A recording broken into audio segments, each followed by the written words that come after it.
शरदचंद्रजी पवार साहेब आघाडीचा उमेदवार या नात्यानं गावामध्ये सर्व नागरिकांचे दर्शन करण्यासाठी या ठिकाणी आलेलो आहे।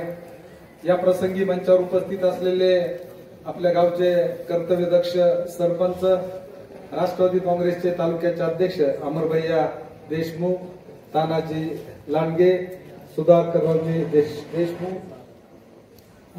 रमेश आबा कदम, खाडे महाराज, मंचावर उपस्थित असलेले संजयरावजी, त्या ठिकाणी मुंडे, या ठिकाणी आपले तुकारामरावजी घुगे साहेब, या गावातील नाव घेता येतील असे सर्वच प्रतिष्ठित नागरिक, बंधू भगिनी आणि माझ्या तरुण भावांनो, आज या ठिकाणी विधानसभेच्या निवडणुकीच्या प्रचारात आपल्या सनगाव येथे जी बैठक आयोजित करण्यात आली, त्या बैठकीच्या अनुषंगानं मी उमेदवार म्हणून या ठिकाणी आपलं उमेदवारी लढवण्याच्या पाठीमागली भूमिका आपल्या समोर थोडक्यात मांडावी या उद्देशानं मी 2 शब्द आपल्या समोर मांडत आहे।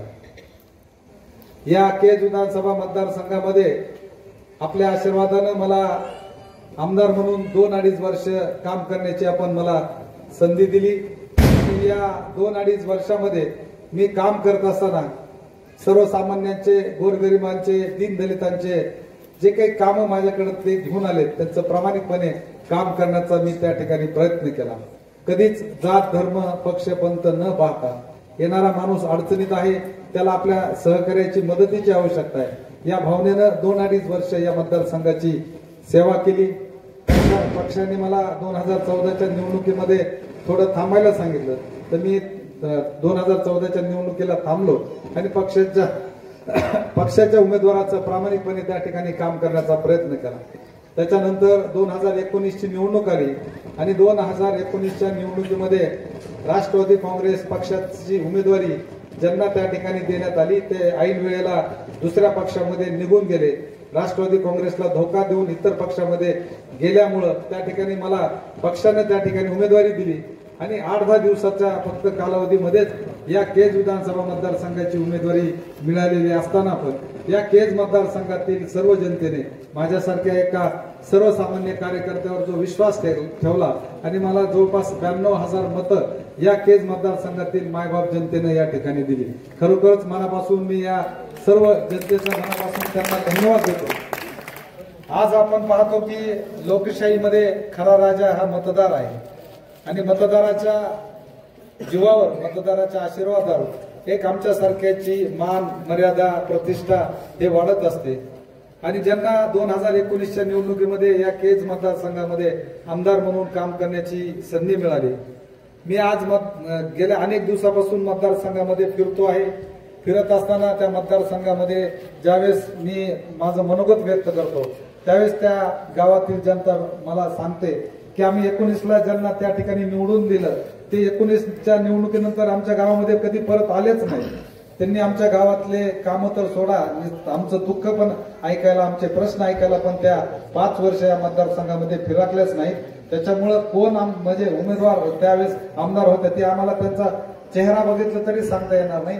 असा जर संपर्क या भागातल्या लोकप्रतिनिधीचा असेल आणि त्यांचा कारभार करणारे जे शेठजी आहेत, या शेठजीनं तर या मतदारसंघामध्ये कहर केला। सर्वसामान्य माणूस त्यांच्याकडे जर काम घेऊन गेला, सर्वसामान्य माणसाची अडचण सांगायला गेला, त्यांनी छोट्या छोट्या गोष्टीसाठीच राजकारण केलं। ज्यांच्या जीवावर त्या ठिकाणी त्याला आमदार म्हणून त्यांच्या घराला त्या ठिकाणी संधी मिळाली, परंतु मतदारसंघातला एखादा व्यक्ती माझा डीपी गेलाय, माझं विकासाचं काम हे असं सांगून त्यांच्याकडे जर गेला तर त्यांना अपमानित करून पाठवण्याचं काम त्यांच्या बंगल्यावर मुंदडा कुटुंबातून त्या ठिकाणी त्यांनी केलेलं आहे।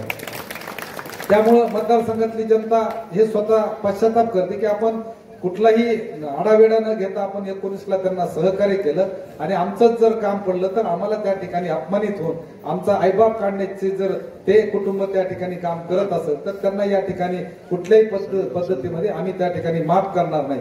जी हुकुमशाही आहे ती हुकुमशाही, त्यांची दडपशाही या 20 तारखेला आपण गाडून टाकणार आहे, अशा पद्धतीचं लोकांच्या मनामध्ये या ठिकाणी भावना निर्माण झालेल्या आहेत। आपण पाहिलं या मतदारसंघामध्ये विकासाचे प्रश्न अनेक प्रश्न आहेत. ते प्रश्नाला या ठिकाणी कुठलंच त्यांनी त्या ठिकाणी काम केलं नाही.